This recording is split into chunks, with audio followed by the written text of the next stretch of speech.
Welcome back, everyone, to another episode of the Startup Junkies podcast. My name is Matthew Ward. I'm a consultant on the team. And before we hop into it, we just want to ask you to like, subscribe, and share this. Really appreciate you spending the time with us today and have an awesome guest with us today. So before we go into it, I'd like to introduce Caleb, who is the director of Startup Junkie Foundation, and Jeff Amerine, who started it all. How are you guys doing? Doing Pretty fantastic. good. Man, you're not too rusty at all. You did a great job with that. It's been a minute, guys. Well done. I was going to say, long-time viewers will recognize a familiar face in Matthew Ward.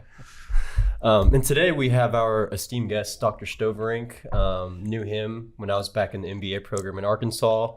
At that time, you're a professor. Now you're actually leading the program and doing some awesome things with it. So thank you so much for coming on. Oh, thanks for the invitation. Excited to be here. So for anyone who doesn't know you, could you give us kind of the cliff notes of Dr. Stoverink? Yeah, sure. I'm the director of the Walton MBA programs that encompasses two large programs. One is the full-time program, of which Matthew is a graduate, and we also have our part-time executive program. Also a associate professor within the Department of Management, focusing mostly on research and teaching in the leadership realm. With my expertise sort of carving out a component of that leadership, and that is leading high-performance, resilient teams. Awesome. That good? Did I cover everything? That's fantastic. And that's an excellent lead-in to what am I holding here? This book, Unbreakable. Talk a little bit about that. Yeah, so I have a new book coming out. It's called Unbreakable, Building and Leading Resilient Teams. And it's exciting because we're about a month away from actually the release, and so when you write a book, as you know, Jeff, it is a labor of love. It is a lot of fun, but it's a lot of hard work. And when you can finally see all of your chicken scratches on napkins and random pieces of scratch paper bound in a book, it brings warm feelings. But it's a book about resilience, and we are fortunate to have been researching the topic of team resilience prior to the pandemic, and obviously with no foresight and did not know the pandemic was coming, but we published our sort of seminal paper on a theory of team resilience in the Academy of Management Review that hit early 2020, right at about the same time the pandemic hit, and fast forward to the end of 2020, we were the second most read article in the journal that year, for which I think is a true sign of the times. Sure. Right? Everyone was interested in this topic of team resilience. How do we survive this pandemic as a team? But more importantly, how do we thrive? How do we bounce back from that adversity that impacted all of us? And so, one unique piece of this idea of team resilience is it's relatively new. We know a lot about individual resilience, right? We decades and decades of research and writing on what makes an individual resilient, which is very important and informative. But you're going to be hard pressed to find an organization that is just a bunch of individuals that don't work together as a team. And so what we don't have a lot of information on is how do we make our team resilient and build them and maintain that sense of resilience so that they're ready for adversities such as a global pandemic or a variety of others that they face. I'm thinking Eric Musselman and Sam Pittman need copies of this. Yeah, I was actually fortunate enough to have Coach Pittman come and speak to the Walton MBA students earlier this year. And we did talk about resilience and so how to particularly he was on a 3-game losing streak right when he came in there, and so I asked him, so how do you bounce back from that? And of course he articulated very, very clearly the steps that it takes to get a bunch of high achieving 19, 20, 21-year-olds to bounce back, and of course he does a great job with that. Yeah, particularly when they're all individual stars. Yeah, they're all really highly recruited, highly rated. But how do you get them to coalesce as a team? Yeah, and I think awesome. I think that's an important distinction between individual resilience and team resilience, and that is a bunch of resilient individuals does not make a resilient team, right? One thing we do know about resilient individuals is that they are going to do what it takes to thrive on their own, right? And sometimes that means looking out for their own best interests as opposed to looking out for the teams. And so it is a completely different phenomenon, individual difference and individual resilience and team resilience. Yeah, good stuff. Guys, jump in. Yeah. So as you were working on that initial project that came out in early 2020, and as you were working on the book, I'm curious to know kind of what you might have learned in that process, maybe a nugget of something you learned in that process, maybe about team resilience that you were surprised by, or something, or even something you learned about the process of writing a book that you didn't know before. Yeah, I'll focus on one of the big takeaways from the book, and that is that psychological safety truly is the number one X factor when it comes to building a resilient teams. And so what we have is a framework in which we identified 4 resilient resources that all teams must have if they're going to be equipped to bounce back from a variety of adversities.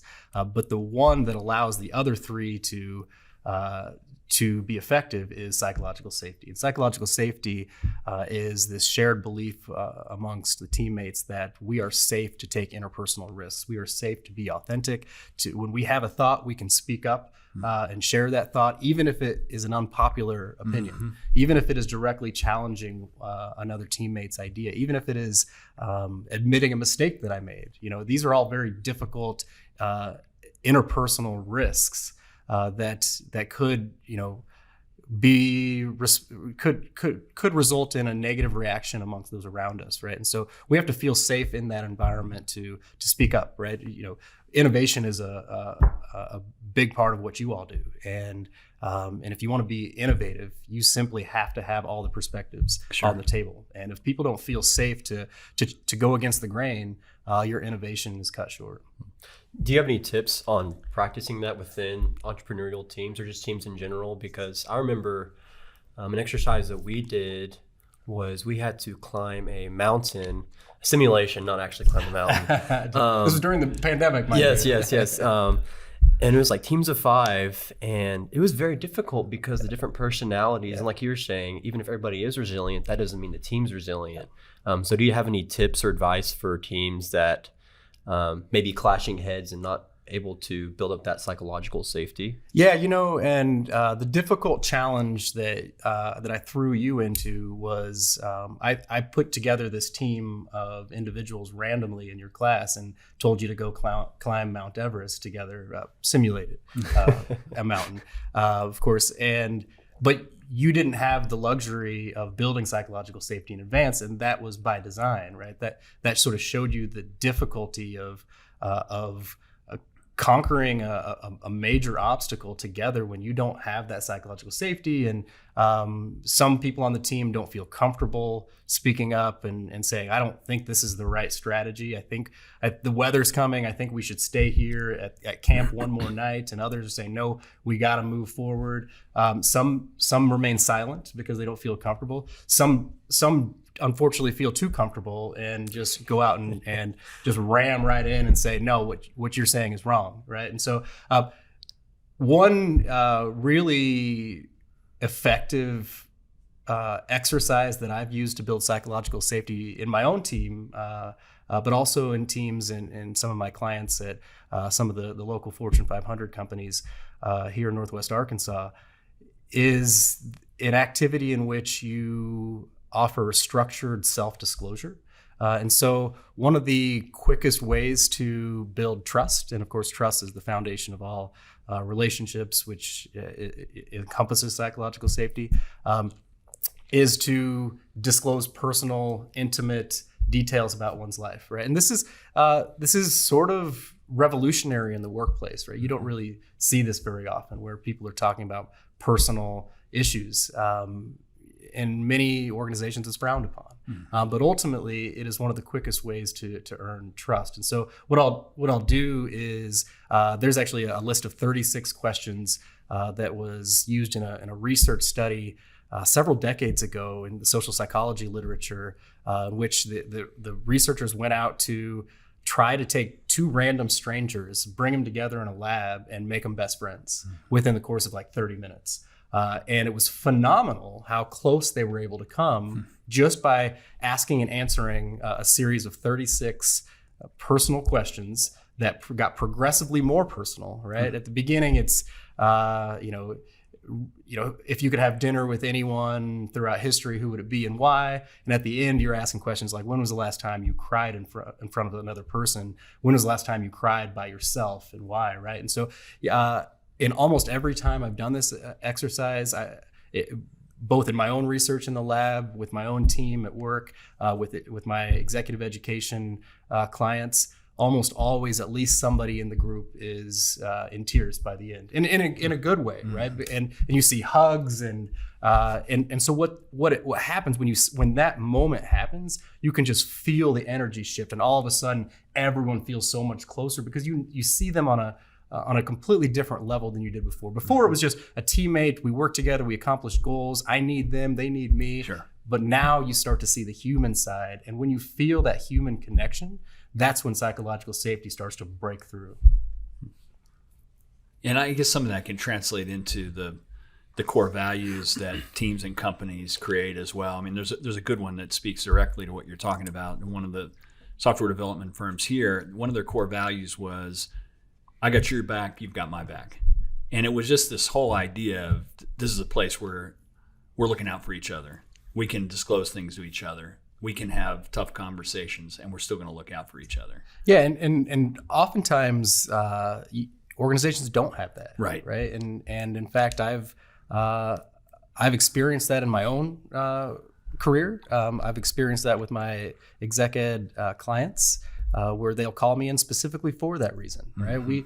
We have a good working relationship, but we've sort of hit a peak. Right. And almost like an invisible ceiling where we can't break through because there just isn't that human connection. We don't really have one another's back. Right. We do what we have to accomplish our goals, but we don't go beyond that. Sure. And I think that really separates the outstanding teams from the good, mediocre teams. Sure. Great stuff. I'd be interested in hearing you speak on the Do Good project and some of the success stories. I guess more so what it is first, and then we'll dive into some of the rest. Yeah, the Walton MBA Do Good project is a relatively recent addition to the program. We started it in fall of 2021. It was inspired by a professor at Georgetown, Jason Brennan, who created what he called the Ethics Project, and we adopted a very similar model to that. But it's a very simple project, and by simple I mean the instructions are very simple. There are really only two instructions, and that is, as a team, number one, think of something good to do. That could be anything that adds value to the world in any way, and then number two, go do it. And then they have radical autonomy to do whatever they want. And interpret that sort of imperative to do good however they want, right? There's moral good, which is when we think of do good, that's usually what we gravitate toward, doing something moral to help those who need help. But there's also non-moral good, and not to be confused by immoral good. But non-moral is a business. It's not necessarily a charitable business, but it's a business that makes people's life better. Sure. Right? You have a product or service that is making people's life better in some way. That's a good, right? And so then we give them $1,000 each seed money and allow them to just kind of spend it at their own discretion. And we're very fortunate to partner with the Walton College Business Integrity Leadership Initiative, which is led by Cindy Mooring, and she has really outstanding benefactors that get really excited about this opportunity for business leaders to take their business knowledge and do something good with it to make society better. And a lot of this isn't confined to the classroom. Identify a good you want to do and go do it. As I understand it, there have been a number of examples that probably even continue outside of the classroom today, possibly. At the end of each semester, sort of at the end of a semester-long effort to do good, we have an actual do good challenge, right? And so in December, at the end of the fall semester, we'll bring in judges that consist of Walton MBA alumni. They consist of hiring corporate partners that are looking for Walton MBA to hire in their next cycle. And we ask the students to sort of present the results of all of their labor for that past few months, and then the judges will vote and ultimately select a winner. The first challenge that occurred in fall of 2021, the winners were a team that created a coffee company. They called it Monte Coffee, and they partnered with some Haitian coffee farmers.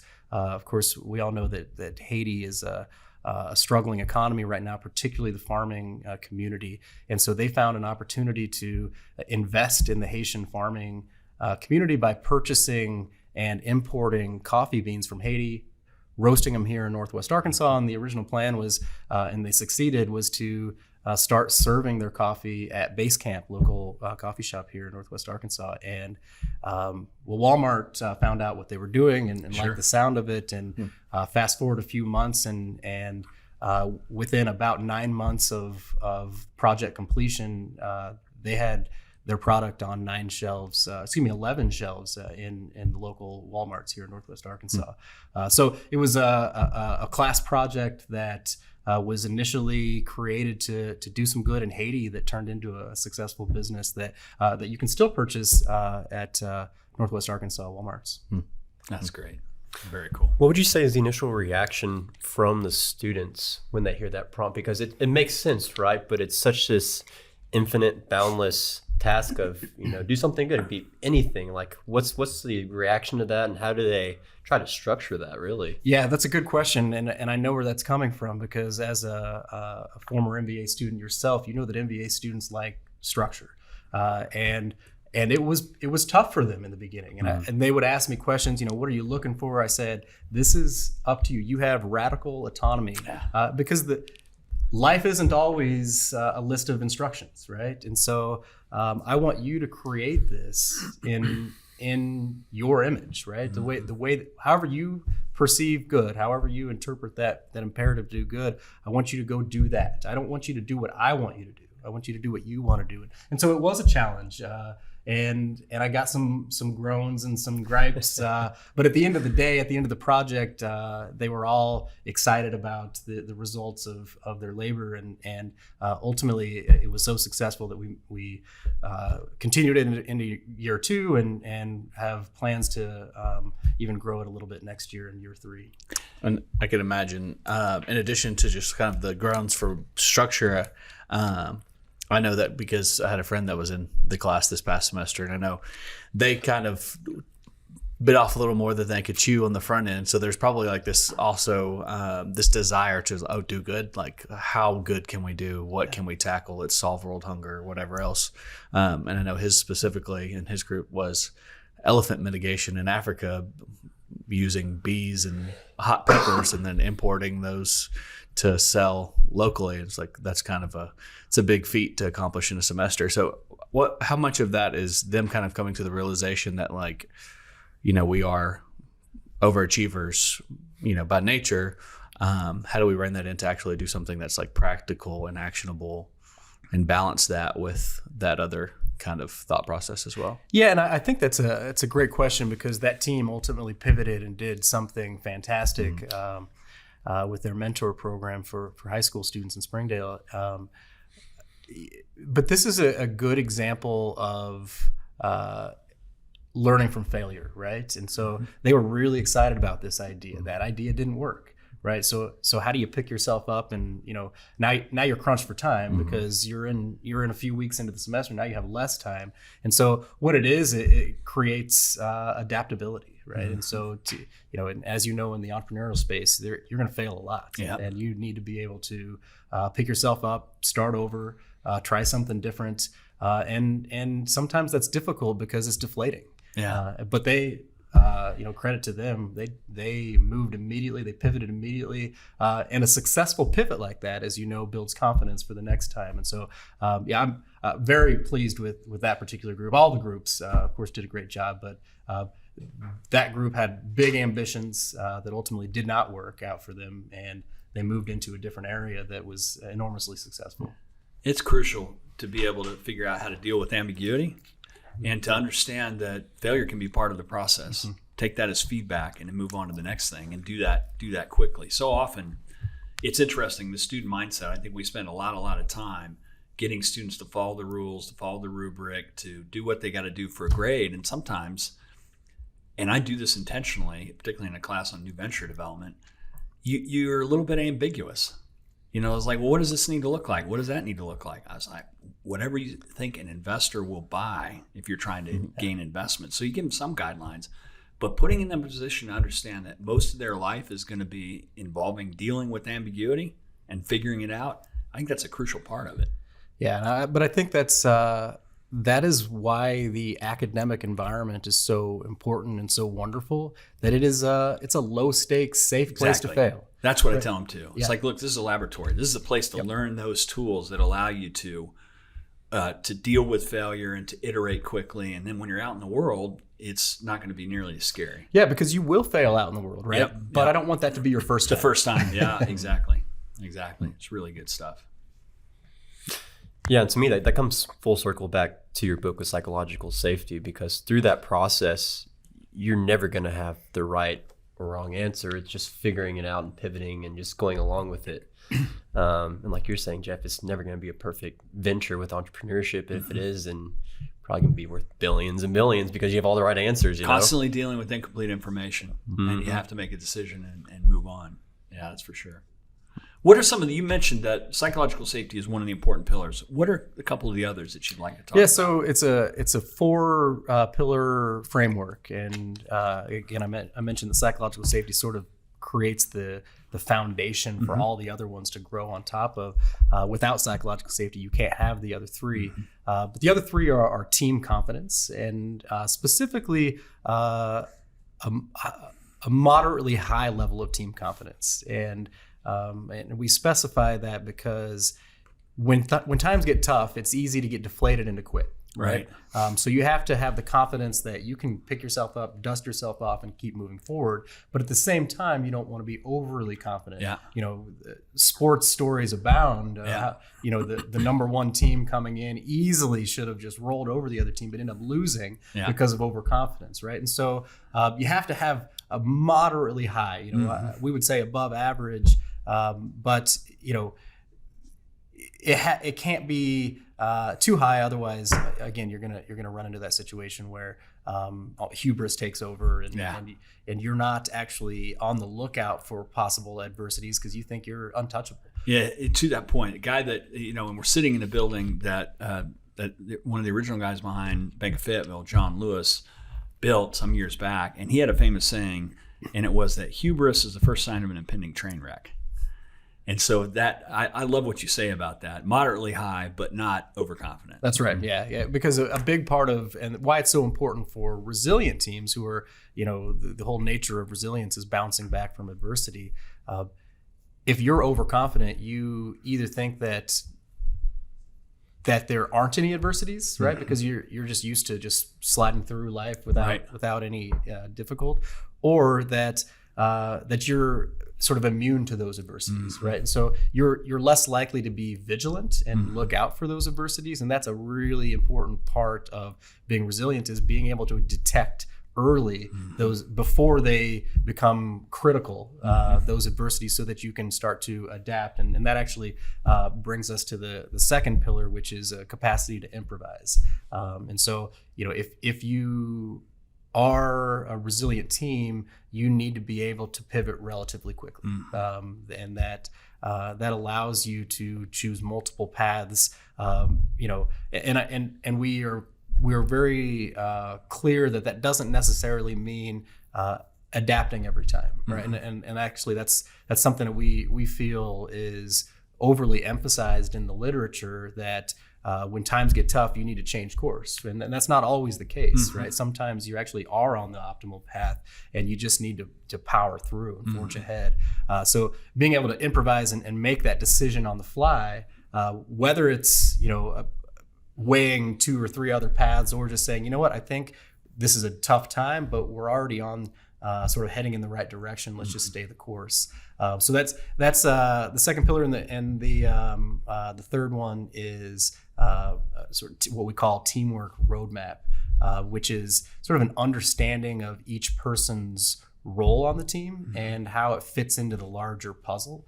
So not only understanding your role, but understanding everyone else's role and how everything gels together, so that when times do get tough, there's not a bunch of confusion on who's supposed to do what. Sure. Right. And so it is, and then of course, psychological safety, then, you simply feel more confident when you're on a team where you feel close to them and you feel like you can be yourself. Psychological safety also allows you to speak up when adversity strikes, so that you can present all the different options. Let's have a brainstorm session. Nothing is out of question here. Let's put all the ideas up on the board. You have to feel comfortable even suggesting the most outlandish idea. Sure. Otherwise, you're going to end up with just 1 or 2 ideas, and it may not be the best, right? And then psychological safety also allows that closeness where you want to work with each other, you want to get to know each other, you want to better understand what one another are doing on a daily basis, and that all contributes to that sort of understanding of everyone's role and how everyone sort of fits together. Good stuff. Couple of thoughts on that. And I think this was something the Marines bought into after the movie Heartbreak Ridge. But Clint Eastwood famously said in Heartbreak Ridge, improvise, adapt, and overcome. And we liked that so much that myself and Jeff Standridge, who's also former military, that we actually, during the pandemic, did a series on that, this idea of improvise, adapt, and overcome. The part that I really liked that you added was you don't always adapt. You evaluate whether you need to adapt. Yep. And that's really a great addition to it. That quote actually sort of inspired that conversation that my colleague Brad Kirkman and I had initially when we were starting to research this topic, that there's so much emphasis on changing course when in reality there are many instances where you just need to forge ahead. Yeah, forge ahead. Not give up. You know, the other kind of cliche thing that gets said in the startup world a lot is burn the ships. Yeah. Keep going. Yep. You're committed. Just keep going. It'll work out. Good stuff. Well, a question that I was going to ask a question before you land the plane. If you had a question. Okay. Well, just a quick question I had. I keep hearing it is when you look back to your past and where you are today, how much would you attribute to hard work versus luck, or just being in the right place, right time? Boy, I haven't thought about the pie chart there, but they're all there. All those things contributed to my success. I think anyone who is successful that doesn't attribute it to some external factors is strongly misled. So there's definitely some luck involved. I was fortunate to be raised by a loving, supportive family that gave me the resources that I needed to succeed. Not everyone has that, and so I'm open about the fact that I have some privileges that others don't. I thank my parents for always being there and giving me the things that I needed. But that alone isn't going to create success, right? And so I've worked extremely hard over the course of my career on a variety of things, that whether it's projects or just my own personal development.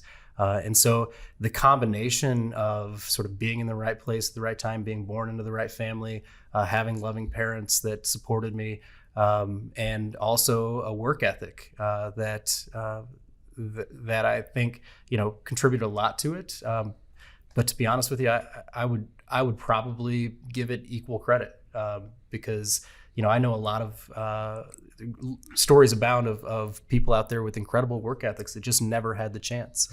And so there is certainly a combination of being in the right place at the right time, and then taking advantage of that opportunity with strong work and effort. That's great. Caleb? I was going to ask, in the event of a zombie apocalypse, how would you go about building that kind of your post-apocalyptic team? What kind of attributes would you look for in building out that team, and how would you apply those learnings. Well, I don't want to completely steal the plot of The Walking Dead, but Or The Last of Us, which is the latest version of The Walking which Dead. I haven't seen. There's zombies in that one too. No, actually, my 5.5-year-old daughter Olivia is a big fan of. I believe it's a Disney show called Zombies. There are 3 movies, like it's a trilogy, but it's about zombie apocalypse essentially. But not everyone got infected, and so the zombies are now sort of integrating with the normal humans, and it's definitely sort of the cool the popular side of town, and then there's the outcasts, right? Of course, the zombies. Although I will say that Zed, the main character who's a zombie, is a star athlete because he has super zombie strength. So first and foremost, I need someone on my team with super zombie strength. Okay. But no, in all seriousness, I think part of building a resilient team is being very clear about what components are needed to be successful, right? And so that part of that is personalities, right? You want sort of a mix of personalities, but most important is diversity of thought, and oftentimes that comes from diversity of background, and oftentimes that correlates with diversity of demographics. But if I'm building a resilient team, I'm going to get as many people that think differently as possible. That's first and foremost, because what that does is that creates that pillar of capacity to improvise, right? The more different perspectives you can put on that whiteboard, the more likely you're going to identify one that's going to work for you in that moment. And so, I'm going to get some zombies and some unaffected humans and get them at a table together, and hopefully they can get along without trying to eat each other's brains. That's good. One of the ways we like to land the plane on this is we ask you if you could get in a time machine and go back to whatever point in your younger life that you choose, and you could take all this accumulated wisdom you have now and give your younger self some advice, what would that be? What would that bit of advice be? That is a great question. There are a lot of things I would tell myself, so I gotta narrow it down a little bit. But I think what I would, as a A-type personality, I've always perceived myself as a high achiever, and I've always sort of sprinted through life onto the next challenge. I would tell myself to slow down and listen a little bit more, and and that sort of correlates with what I teach in my leadership class, and that is that if I'm gonna pick one quality for an extraordinary leader, it's gonna be listening. It is something that seems so basic, but it is so rare today that leaders are just really outstanding listeners. And the research backs this up. It is extremely important. It results in so many positive outcomes. It just makes sense, right? So if you're working for reporting to a leader who is a really good listener, you enjoy not only respect, right? You feel like you're respected because they're taking the time to listen to what you have to say, but you also are more satisfied with your job, and you are much more likely to stay with your job, right? That sort of opens up a larger conversation about the importance of communication, which we all know. To be a great leader, you need to be a great communicator. Unfortunately, what often happens is we spend so much time focusing on outward communication. So that's oral communication, speaking, that's written communication, but we don't spend nearly enough time on the other side of communication, and that is inward communication, that's listening. And in fact, the research, there's a really fascinating study that shows that in business schools, they're sort of the amount of time we spend on outward communication, teaching public speaking, teaching writing, dominates all of our learning objectives. If you look at the syllabi in our business classes, But the research actually out in the workplace suggests the exact opposite, right? It's completely flipped. Yeah. So listening is most important. Speaking is although still important, less important. And so business schools have some room to grow, I think, in terms of focusing more on listening, taking the time to just hear different perspectives, understand that not everyone thinks the same as you, and that you're not the smartest person in the room. And together, you have what it takes to really overcome anything. But by yourself, if you're not listening, you're gonna fall flat on your face. That's so true.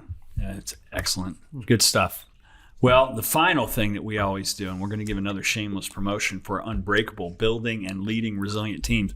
When is this going to be available on Amazon and other sources? Yeah, it's available on Amazon right now for pre-order. Okay. And so you can go pick up a copy right now. It will not actually be launched until February 28th. You're going to have digital version, audio version as well? We will definitely Did you get Morgan Freeman to do the narration? We do have Wouldn't that be cool? We do have an audio version coming, but I'm not actually sure who is narrating it. Gilbert Godfrey. That would be amazing. Oh, that would be great. Or if maybe Morgan and Gilbert could sort of trade off, right? The voice of God, and then whatever Gilbert represents. The Affleck Duck. Yeah, that's awesome. And then where can people find out more about all that you do and you personally at the Walton College? Yeah, so drop by the Walton MBA program office, or just go to the Walton MBA. Just Google Walton MBA. You'll find out a lot of the fun things that we're doing. Follow us on LinkedIn, which is where we share most of our materials. But yeah, we're doing a lot of exciting things in the MBA program and trying to make Matthew proud by keeping the ball rolling on a really impressive program. Hey, thanks so much. And thanks for all you do. All right. Appreciate it. Thank you. Appreciate it. It was a lot of fun. Thank you, Dr. Stovering. Ecosystem builders, entrepreneurs, chambers of commerce, mayors. If you're interested in taking your economic future into your own hands, we've got a book that can help you. Creating Startup Junkies, Building Sustainable Venture Ecosystems in Unexpected Places is the guide. It's a little bit inspiration. It's a little bit toolkit. What it will allow you to do is take your economic future into your own hands and build a sustainable small business, innovation, and entrepreneurial ecosystem in your backyard. If you'd like to hear more, check out creatingstartupjunkies.com. The Startup Junkie podcast reaches over 100 countries and has had over 100,000 downloads. If you're interested in reaching some of the most motivated and engaged innovators and entrepreneurs on a worldwide basis, give us a shout.